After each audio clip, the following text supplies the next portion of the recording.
All right, we are back again. I gave you a recap, chapters 1 through chapters 13. So going forward, our recap's only going to be from 14 forward. Now, what are we back about? Come on, I'm not even going to go there. Listen, we're looking for our chosen one. We're looking for Jesus Christ. We're looking for the one who is our light. In him we move and breathe and have our being. We're looking for the chosen one, the only true chosen one. Now, we left off at chapter 13, and now we're going to jump into chapters 14. So what exactly is chapter 14? Here's my assessment of chapter 14.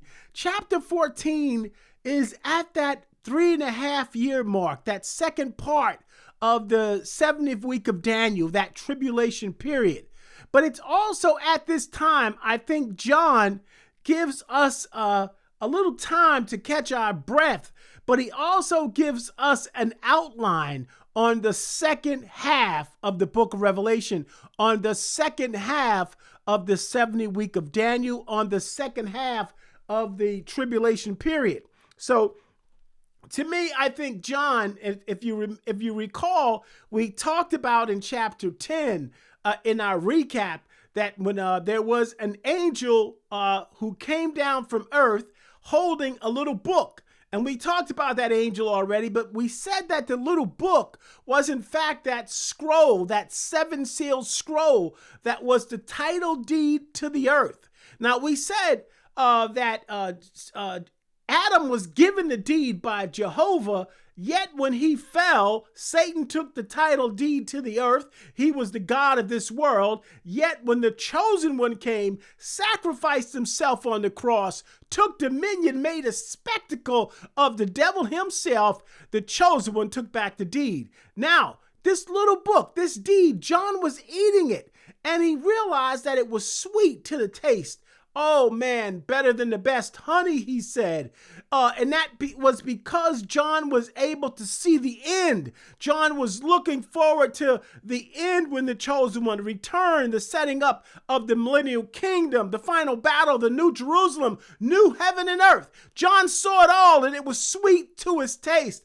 But he also started to get turning and churning in his stomach. And that churning was a little bit of lactate here. Lactate meaning John also saw and realized there was still some more pain coming. We already got through the wrath of the Lamb, but John prophetically saw that he was getting ready to see the wrath of God. Also, if you remember, after John ate that book, he was told that he can go and prophesy. So here it is. John has given us an outline of Revelation chapter 14 on through the end. So without further ado, oh, and my man, did you say hi today, by the way? Hello there. All right, then. So let us keep going. I'm going to get into it right now. So Revelation chapter 14, number 1. And it says here, "Then I looked, and before me was a lamb standing on Mount Zion, and with him 144,000 who had his name and his father's name written on their foreheads. And I heard a sound from heaven like the roar of rushing waters and like a loud peal of thunder. The sound I heard was like that of a harpist playing their harps, and they sang a new song before the throne and before the 4 living creatures and the elders. And no one can learn the song except the 144,000 who had been redeemed from the earth. And these are those who did not defile themselves with women, for they remained virgins. They followed the Lamb wherever he goes, and they were purchased from among mankind and offered as first fruits to God and the Lamb. No lie was found in their mouths, and they were blameless." Let's talk some serious business. Now, we went back and we went over this 144,000. In the heptadic structure, it was right after that 6th seal was open when we first got through those. And then we realized that the 144,000, 12,000 from each tribe of the original OG tribes of Israel, but in this OG tribe that had taken out the tribe of Dan because of its idolatry, moved in the tribe of Manasseh and switched up into the tribe of Joseph, Ephraim. Because why? Joseph didn't really have a tribe, but because he was Joseph, he was given a tribe because Joseph died in Egypt. And Abraham and Jacob adopted Joseph's two sons. We went over that, but that's the situation here. Those are the 144,000 sealed by God. Now, I'm giving you some scripture verses down here that goes into the 144,000. Psalm 20, the deliverance of the 144,000. Psalm 74, verse 2, the purchased singers. And Psalm 102, the set time and God's deliverance of the 144,000. Now, serious business, we're going to keep going. So these 144,000 are here. Now, here's a little bit of a twist. It says that the chosen one is standing on Mount Zion. So clearly, as I said, John now eating the book. John seeing this is part of that sweet taste he feels. He's looking back, looking forward as to when the chosen one steps on earth again. He's on Mount Zion. The 144 come to him. They've been all over the world doing what? Evangelizing. They brought billions, a couple billion of souls, at least 1 billion souls into the kingdom from the 4 billion that was left and destroyed. So here he is standing on Mount Zion. Now, Mount Zion, what is Mount Zion? Do you know what Mount Zion is? Let's take a minute and talk about it. Let's talk about Mount Zion. Okay, so Mount Zion had many names. It's the capital city. It's called the city of David. 2 Samuel 5:7 and other verses. It's called the city of Jerusalem. It's the capital city where Jesus, the Messiah, the chosen one, when he comes back, he's going to set up that millennial kingdom for that 1,000-year reign. And that's going to be the capital. And all over the world, people will converge on Mount Zion to worship and to take instruction from the chosen one. And so we talked about also the new heaven that's coming down. Hebrews 12:22, Micah 4:7, Isaiah 35:10. This is the final destination of the chosen one.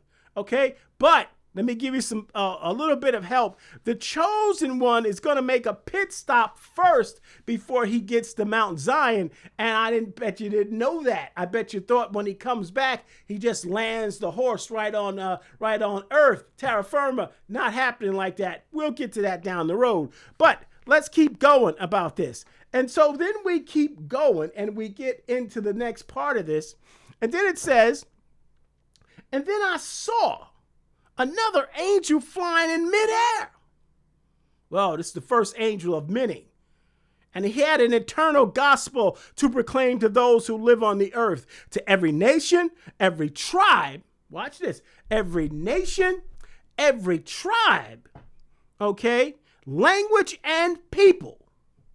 He said in a loud voice, fear God and give glory to him, because the hour of God's judgment has come. The hour of Jehovah, the hour of Yahweh's judgment has come upon the earth. We're getting ready to get into the wrath of God, the bowls of wrath. This is that part that started to churn John's stomach a little bit, because he sees there's going to be some serious business coming. And so it says, and also I noticed here that they're talking about God in the term of Yahweh, creator God. Okay, creator God, Yahweh. It says here, fear God and give glory to him, for the hour of his judgment had come. Worship him who made the heavens, who made the earth, the sea, and the springs of water. Creator God, he's Yahweh. The great I am, he is Yahweh. The Lord of all, whoa, he's Yahweh. That's what we're talking about here. So that's serious business. Now, watch this, because this is important. Now, let me ask you a question. A lot of people, when you ask them about the rapture, when you talk about the rapture, one of the things that they say is this. They say, well, the rapture's not coming right now. because the gospel's got to be preached all over the world. Now, do you believe that? Do you believe a prerequisite of the rapture of the church is that the gospel must be preached all over the world before the rapture comes? Because if you believe that, me and KENOBI going to tell you we think you're in error. And I'm going to tell you why we think you're in error. Because let's think about it from a logical standpoint. We got 200, I believe at least 200 plus countries. But we also have uncharted places, indigenous places all over the world that have not been touched by modern hands and feet. We got places right now all over the globe that are protected indigenous tribes, meaning the government of those tribes said we will not allow any outside influences on these tribes because they are free from diseases, free from sicknesses, and they just don't want you around. And we don't want you near them. Okay? So there's places that missionaries cannot go right now into places to preach the gospel of Jesus Christ. Is that anyone's fault that the chosen one will say, I'm not going to have the rapture of the church because there's an indigenous tribe here that you can't go and mission and evangelize? No. A case in point to this, there was a missionary about 5-6 years ago, I believe, maybe a little longer, maybe a little shorter. But he got on a boat. It was on an internet, said goodbye to everybody. And he went to this indigenous tribe.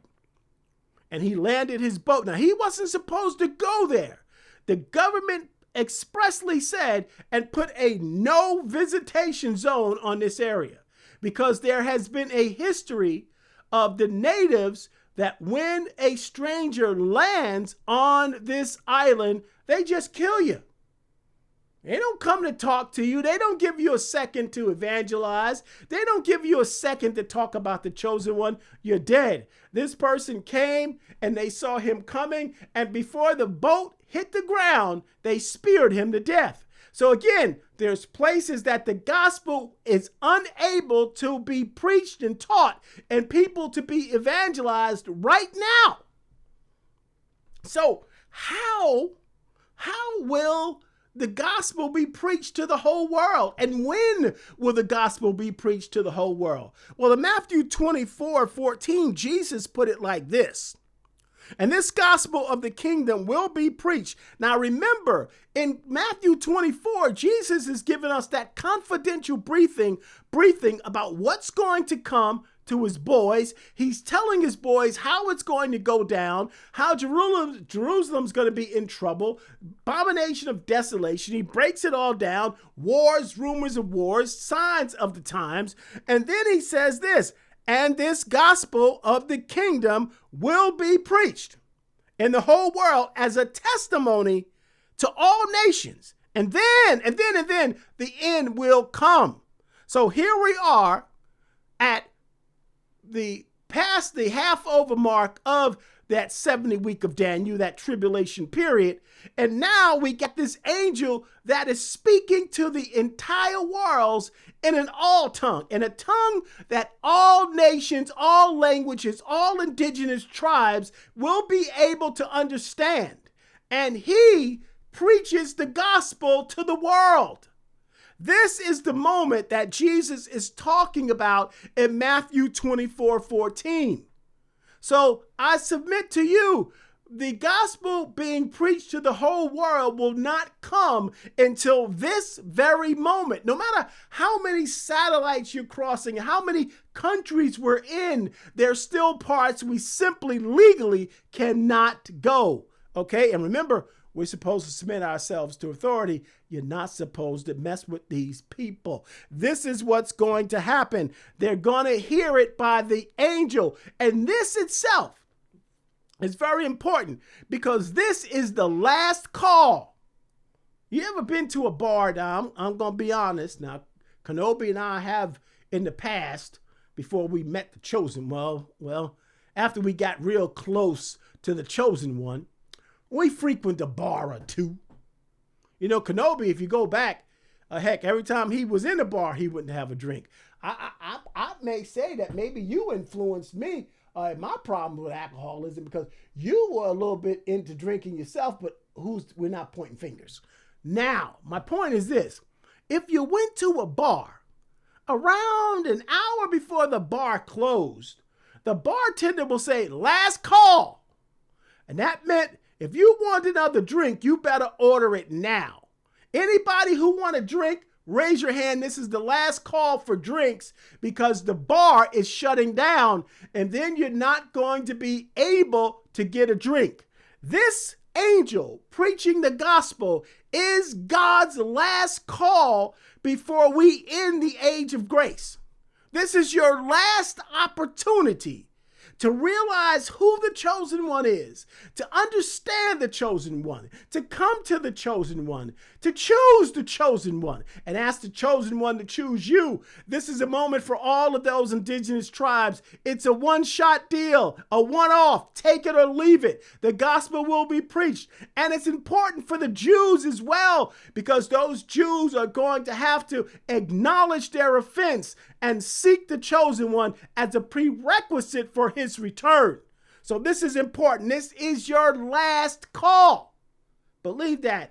Just think how lucky we are right now. Some of us, before we came to know the chosen one, we heard the gospel 1, 2, 3, 4 times, and we discarded it and discarded it. We went to this church or that church, but finally, our heart was pricked. Our mind was touched, and the chosen one's called us into his bosom. But this is going to be a one-shot deal for those right then and there. Okay, so this is the moment that Jesus is talking about in Matthew 24:14. So here we go. So after that happens, okay, let's break this down. After that happens, we have this. And a second angel followed and said this, Fallen is Babylon the Great, which made all the nations drink the maddening wine of her adulteries. What is Babylon? Babylon is the great city, the seat of Satan. Babylon is the beginning city of all rebellion. It's where it all started, that kingdom of Nimrod. It's where it all went down. Tower of Babel. It's where it all happened. Modern day Iraq and Iran, we're talking Babylon, the great city. And this is going to be the focal point. This is going to be the power center of the Antichrist. This is going to be the power center of the devil. This is going to be where they operate. This is going to be where they control the one world system. This is where they will control the one world currency. This is where they will control those 10 nations that we talked about that will be all over the earth, and that he will run the earth from the center of Babylon. It's like Washington, D.C. is our nation's capital. Well, Babylon will be the devil's capital, the devil's capital. Now, I'm not talking about anybody in particular. But so now let's go into this a little bit more, because I want to advise you, and I'm going to ask you to do this. I'm going to ask you to read, if you will. I'm going to ask you to read. I want you to read a little bit of Jeremiah. I want you to read a little bit of Jeremiah chapter. I've got a little moving around here. Sometimes you're going to have that. KENOBI, you didn't do all the cameras. I asked you to. You just can't do anything. I forget it. So anyway, now I want you to read Jeremiah 51, okay? And here it is. This is a part of it. Read the whole chapter. In Babylonia, for all the wrong they have done in Zion, declares the Lord, I am against you, you destroying mountain, you who destroy the whole earth, declares the Lord. I will stretch out my hand against you, roll you off the cliffs, and make you a burnt out mountain. No rock will be taken from you for a cornerstone, nor any stone for a foundation, for you will be desolate forever, declares the Lord. Babylon, the capital city of the devil, is going to be wiped out. It's coming down now. Because after this last time, John is going to show us prophetically that the capital city of the devil is going to be totally wiped out. And that's what's happening. Now, some people ask the question, why is he saying it twice? Fallen is Babylon. Why is he saying it twice? Faith comes by hearing, and hearing. Why is he saying it twice? Because the second time, God is really saying it because he's putting an extra an emphasis on this for us to truly understand that this is a special thing. This is a special moment. Faith comes by hearing, and hearing. Babylon is fallen. Why? And I give you a hint of this in Genesis chapter 41. Joseph is explaining here. The reason the dream was given to Pharaoh in two forms is that the matter has been firmly decided by God, and God will do it soon. This is what he's saying. This is serious business. But I'm going to go deeper into Babylon in the chapters to come. I'm going to dive deep into this capital city, this seat of Satan. Buckle up, buckaroos, for chapter 17 and 18 coming down the road. So now we're going to keep going, and we're going to keep going down right now to the next angel, okay? And it says, a third angel followed them and said in a loud voice. Now here it is. You got the first angel coming down, okay? And then you got the second angel said it's fallen. The first one basically said, I'm giving you the gospel right now. Fear God, give glory to him. The hour of his judgment has come. Second one coming saying, fallen is Babylon. Third angel coming now and saying this. A third angel followed them and said in a loud voice, if anyone worships the beast and his image and receive its mark on their forehead or on their hand, they too will drink the wine of God's fury, which has been poured in full strength into the cup of wrath. They will be tormented with burning sulfur in the presence of the holy angels and the Lamb, and the smoke of their torment will rise forever and ever, and there will be no rest day or night for those who worship the beast and its image, or anyone who receives the mark in its name. Oh my, this is serious business. Man, this is serious business, KENOBI. This is some serious business. I don't know if you understand it, but this is serious business.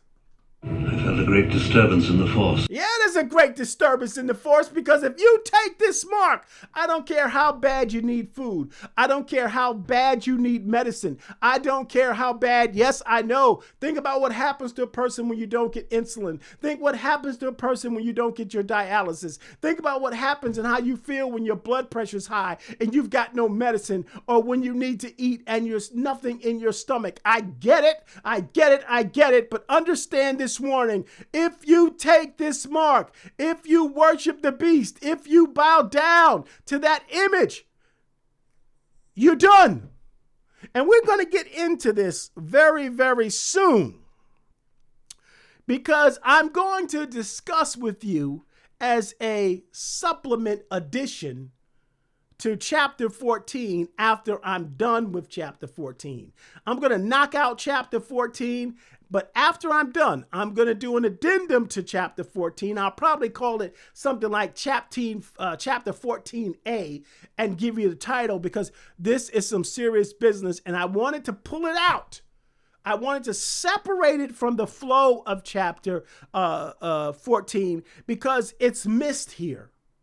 It's really glossed over here, and I owe it to you. I owe it to myself. I owe it to anybody that you would like and subscribe and share to understand it. And I said to you when I did my recap that I'm going to bring something up that's going to bring some sadness to your heart, and it's going to bring some sadness to your soul, but it's going to excite you enough, I believe, to subscribe, but also to share this. More important than the subscription is the sharing. Now, we'll get there and we'll deal with that later. So now you have the warning. First, you got the last call, and the last call is saying, Last call, Babylon, don't take it. Don't do it. And so that's what we have in chapter 14. All right. So listen, let me say this again. I don't know if I'm watching this from the mezzanine. I don't know if. I didn't get that. Could you try again? Yeah. Listen. You just be quiet. Siri, be quiet. Okay. Because this is serious business right now. And I don't have time for you. And I don't got time for anybody else, because now I'm going to lay the smack down on this situation. It's such a serious subject that it's glossed over. And I'm not going to get into it now, but I owe it to myself. And I owe it to you seriously to bring it up. But let's keep going. So now we're going to get into the next chapter of 14. We're getting into 14. No, we're not going here yet. We're not going here yet. We're not going there yet. We're not going there yet. I'm not giving it to you. I'm not giving it to you right now. I'm giving this to you right now. Now we're going to skip over all of that stuff. That was some good stuff. I bet it lit your eyes up when I showed you a little bit of it. I was strolling down. But here we go. Now we're going to keep going in chapter 14. And it says, it says, this calls for patient endurance on the part of the people of God who keep his commandments to Jesus. And then I heard a voice from heaven say, write this, blessed are the dead who die in the Lord from now on. Yes, says the Spirit, they will rest from their labors. They will rest from their labors, for their deeds will follow them. Now, it says it calls for patient endurance of the saints. Why? Because not taking the mark comes with a price. The price of execution, the price of hunger, the price of not getting medication, the price of not getting food, the price of not having a job, the price of being shunned by the community, because those that take the mark and team up and accept spiritually and align themselves with the devil and the beast will turn you in. They will execute you themselves. The Bible says, hey, people are going to commit murder and think they're doing God a service, but they're really working for the devil. Okay, so yes, it's going to call for endurance. You're going to have to be strong. You're going to have to hold on. You're going to have to discipline yourself. You're going to have to keep your eyes focused on Jesus, the author and finisher of your faith. In times when it's hard, you're going to have to dig in prayer. You're going to have to dig in supplication. You're going to have to fast, eat spiritually, eat the word of God for your substance. This is what we should be doing today. Because even today we face hard times. Even today it calls for patient endurance of the saints. Even today, in the things that we go through in this world of pain and murder and loss and death and sickness and disease and our loved ones dying and our friends dying and not having enough money to eat and losing our jobs and the economy being bad, it calls for patient endurance of the saints, because it's easy to take the shortcut. It's easy to give in to doing something that you know will go against the chosen one. But it takes so much more to hold on, to anchor your soul to that chosen one, to cry out in prayer, Jesus, save me, to cry out for spiritual substance when the physical substance can't come, to cry out for God, who is the author and finisher, cry out to God, who is your source and total supply. This is calling now for patient endurance of the saints. But even then, when this happens, it's causing for more, because this is about your soul, man. And because it says blessed, it says from now on. Think about that. This implies that other people are gone. And it says, it's always saying from this moment forward, after the rapture, after the seven seals, after the trumpet judgments, after the Antichrist, after the rise of the beast, after the resurrection, after the image, after this, after, if you hold on right now, for those that hold on, blessed are they that die. And I love this verse. I call this a legacy verse. It says, blessed are they who die in the Lord from now on. Yes, says the Spirit, they will rest from their labors for their deed. Watch this. This is the legacy verse.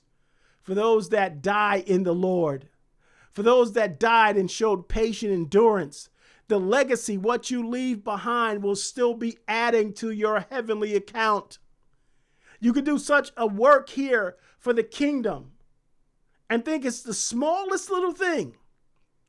But that thing will still be bringing you spiritual dividends in heaven. Get that. You made an investment in something down here. You did something for the kingdom down here. You touched one person for the kingdom down here. But somehow, that little thing that you did, even after you're in glory, is still adding dividends for your rewards in heaven. Oh my, you need to like and subscribe and share, because this is some good, serious business that we're laying the smack down on today. And this is what Jesus meant when he said this. But the one who stand firm to the end, he who endures to the end, the same will be saved. That's what he meant when he said it. Okay, so hold on. Be strong. Help's on the way. If you're going through something today, you want KENOBI and me, you want me to pray for you, I will. Leave me a comment. Tell me what your needs are and I'll do it. I'll take it to the throne of grace.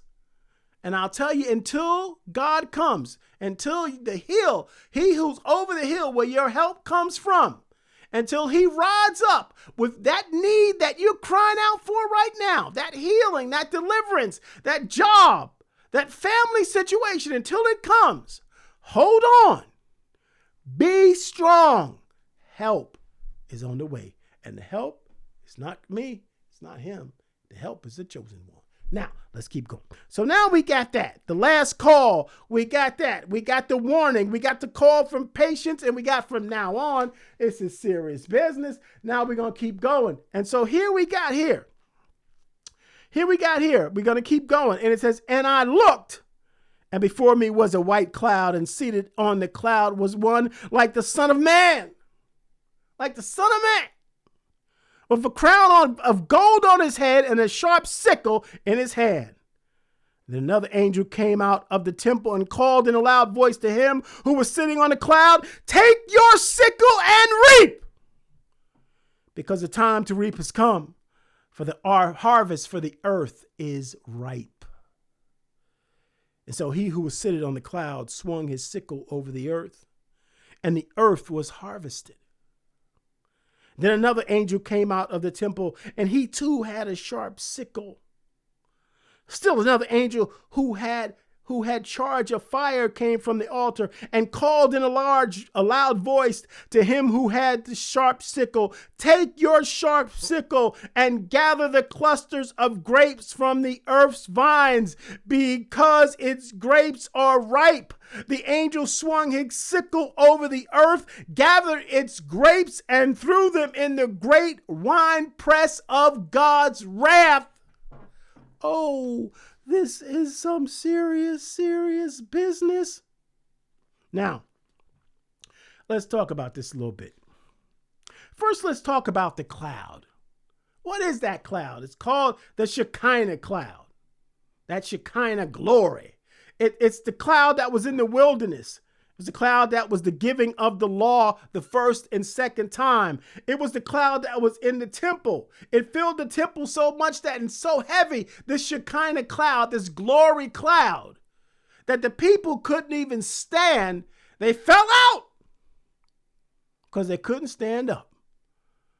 Okay, now, it was the cloud that overshadowed Mary at the conception of the chosen one. It was the transfiguration cloud when Jesus changed right in front of his boys' faces and shone his glorified form. When Moses and Elijah came down And Peter said, Master, it is good for us to be here. Let's make 3 tabernacles, one for you, one for Moses, and one for Elijah. And it was over, but that was that cloud. It's that cloud when you saw the ascension in Acts chapter 1, when he went up in the cloud, it was the Shekinah cloud. It wasn't a rapture. He didn't get snatched away. People saw him going up in that glorified cloud, that Shekinah cloud. That's what this cloud is. It's serious, holy business. That's what the cloud represents. And now we're going to keep going. There's a great debate, and I have to tell you about it. But first, I'm going to take a little bit of my KENOBI cup here. Just pass me now. That's some serious business. Now, there is a great debate about this cloud, about this harvest. See, some theologians, even some of my people that I've leaned into, feel that this is just one harvest, and it's a harvest for God's wrath. It's a wrath harvest. Some people believe it's 2 harvests. One harvest is the harvest of the just. The harvest, remember what we got. Blessed are those that die in the Lord from now on. So it's the harvest right before the big battle of taking the sickle and getting all of those loyal people, all of those people that the 12,000 each of the tribes of Israel, that 144,000 evangelists went out into the world and evangelized. It's the harvest, if you think about it, of the angel that had preached the everlasting gospel for the last call to the entire world, and part of the world was saved because of that and came to know, working in conjunction with the angel preaching the gospel and the 144,000, this harvest that couldn't be counted, people coming into the kingdom, it's that. So some people think it's 2 different harvests. Some people say it's one. I kind of lean in on my own. And this is where, sometimes there's some things that you may not disagree with me on. But looking at it from my perspective and the distinctives that I see, I believe that this is 2 separate harvests. This is the harvest of those that were brought into the kingdom by the 144,000. And this is the harvest that came prior because of that angel preaching this everlasting gospel. And because of that gospel and the last warning and the 144 doing their work, this is that harvest. I believe it's 2. I believe the second harvest after the first harvest is the harvest of the wrath of God, getting the grapes of the wrath of God, if you will, bringing those in that will take that image of the beast, that will take his mark, that will worship him. Those are assigned to death. So those are the ones that last warning went to, and they did it anyway. So there's 2 separate harvests here, in my opinion, because of the distinction. Now, let me show you my distinctions. My first distinction is this. Well, the Son of Man on that cloud is the chosen one. And the chosen one is the one with the first sickle. And the chosen one does the reaping and the harvesting himself. He physically himself harvests these, and he physically himself touched these, and he does the work himself. So I believe that the chosen one is saying, these are mine from now on. These are mine from the 144. These are mine from the angel that preached the everlasting gospel. I'm getting them out of here. Now that means, of course, yes, they died because of the Lord. They stood up for righteousness. They didn't take to mark. They didn't bow down. They didn't worship the image of the beast. So these are his that he's touching and getting himself. The second harvest, the harvest of judgment, the chosen one wants nothing to do with these people. An angel handles that. An angel comes in and does the dirty work. Chosen one doesn't touch these people. Chosen one doesn't use his sickle to do it. He uses a sickle of fire for judgment. And the guy in charge of fire says, go get him because it's time for some judgment. And the other angel handles that. So you got one distinctive where the chosen one touches, another distinction where he has nothing to do with some people. So that's another distinction in me, that it's 2 separate harvests. And that's the serious business, and that's me giving it to you straight. Now, here's the deal. Now I'm going to get to Revelation chapter 14, verse 20. We've been going so far, and we're going to keep going, okay? Where are we at here? Okay, let's keep going here. This is serious business. No. It's serious business here. Okay, so it says here in Revelation 14:20. I don't see that, but 14:19. No. Revelation 14:20. We're at Revelation 14:20. I think we did this already. Yeah, that's the sickle. That's Revelation 14:20. Follow along, because this is serious business, and I'm doing this on the fly. I'm just giving it to you as it comes out of me, coming straight to you. So you know what? If we got a couple hiccups in the program, that's what happens when you're preaching. You keep going. You don't stop. I'm not going to do a reset on this. I'm giving it to you hot off the press. Or as one of my pastors says, hot off the griddle. Let's keep going. 14:20. And the wine and the wine press was trodden without the city, and blood came out of the wine press, even unto the horse's bridle, by the space of 1,600 furlongs. This is some serious business. Now, what does all of that mean? Let me tell you. This is a distinctive and a prophetic view John is giving us of the Battle of Armageddon. The Battle of Armageddon is talked about in the Bible.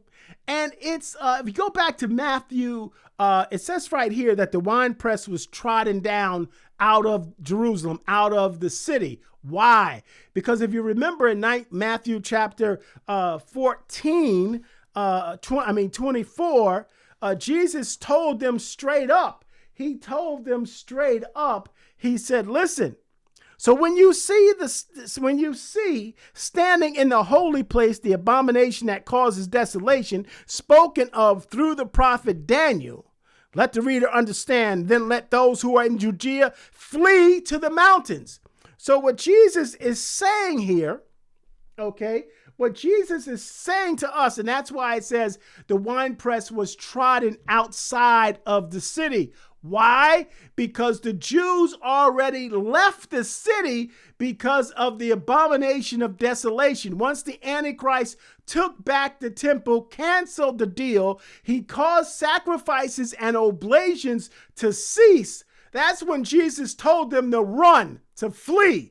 And they did, because he was on a tear at this point, remember, with wrath to destroy the Jews. And that's why they gave up the city to the Antichrist and they went on the run. Where did they go? Remember, we read that he put them on wings like an eagle. And when the dragon came back, he was out to get the child, meaning he was out to get the Jews. That God put him on wings like an eagle and sent him to a place of safety. That place is Megiddo. That place is called in the Old Testament Basra. Okay? It's called Petra. Petra is Old Testament Basra. Okay? That's where the Jews are going to go for safety to hide out. And they're going to be surrounded and protected by God. Okay, the water came up and tried to destroy them, but then God opened up the land and took out the water. They were in a place of safety by the chosen one. And this is where they're going to be. But in this battle that God's talking about, that the blood will be at a horse's bridle that's 4 feet deep, and that's 176 miles long. Jerusalem's only 200 miles. Outside the city comes like 170 something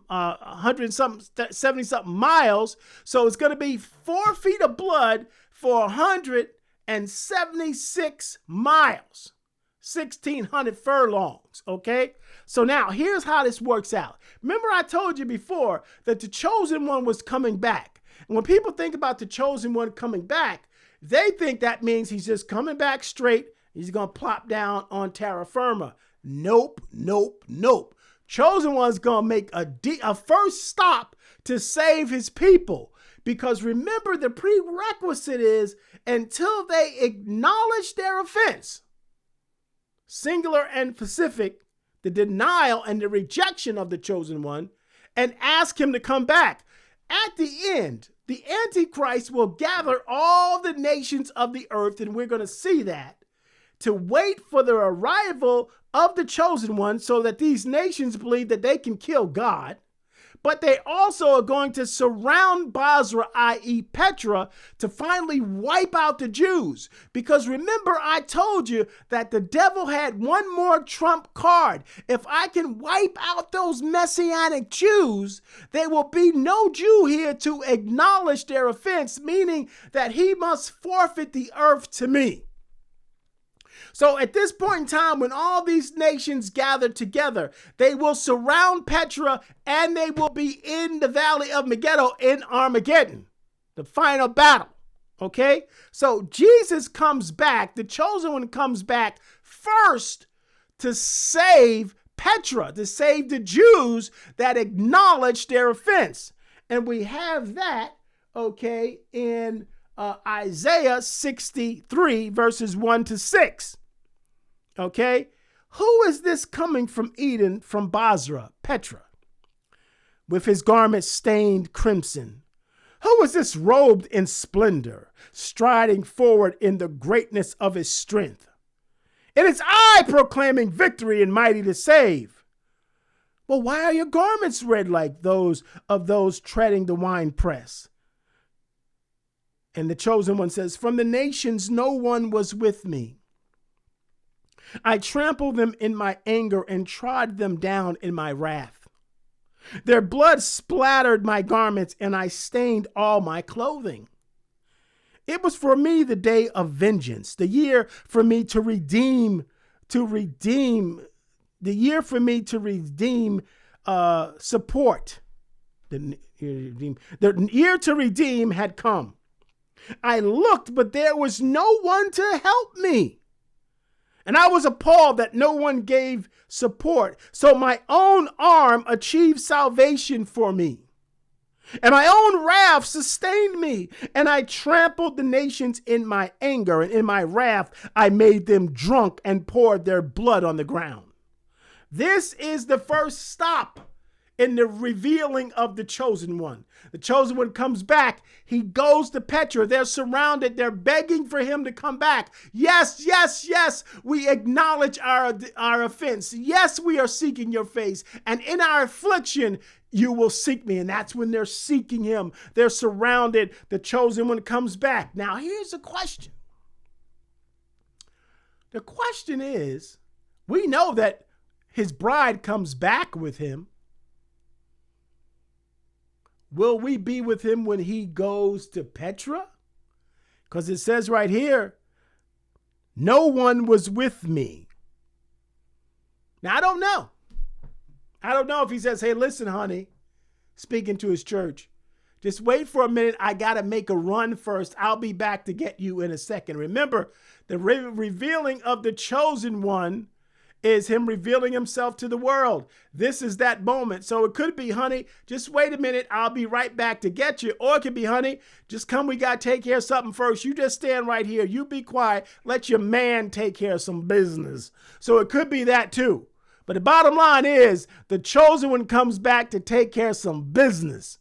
And he wipes out all those nations that are, that's why I believe we're with them. We're just not getting involved in this business. Because he wipes out all the nations that came to destroy him. And the blood is 4 feet high for 1,600 furlongs. Okay? And that is some serious, serious business.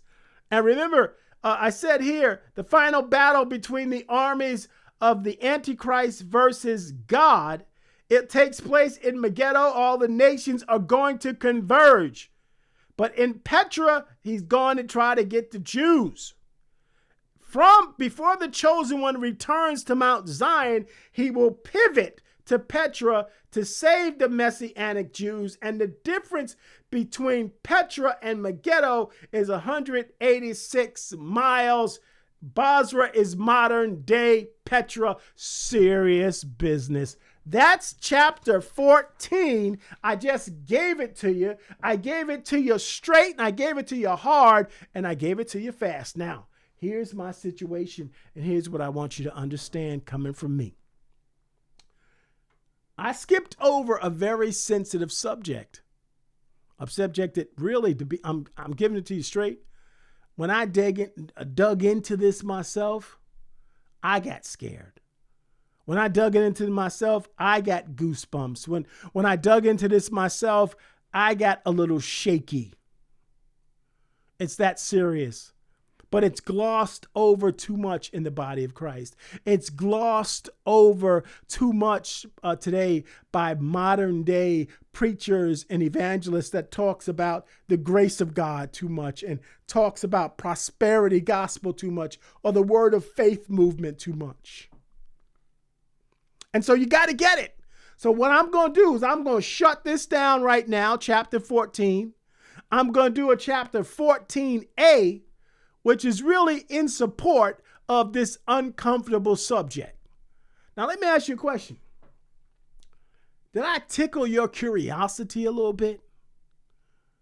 Do you want to at least know what this uncomfortable subject is? Do you have the guts to find out what this uncomfortable subject is? Do you have the spiritual wherewithal to keep going on this journey with me and KENOBI? Do you have what it takes to still prove yourself and prove your mettle to the chosen one? Do you have what it takes to look at yourself and get scared, to look at yourself and get a little shaky? Then I dare you to keep coming. And before I end this, I'm going to ask you to do it again, because after I tell you this uncomfortable subject, you're going to wish you would have listened to me from chapter 1 to chapter 13 and now chapter 14. You're going to wish you would have listened and liked and subscribed, and more importantly, share this information. I'll see you guys later. KENOBI will see you later. Remember, keep looking for the chosen one. Now, if I don't come back, that means that something done went down, and I guess I'll catch you in the air. Or we'll be sitting together watching with holy popcorn from the mezzanine. Ciao.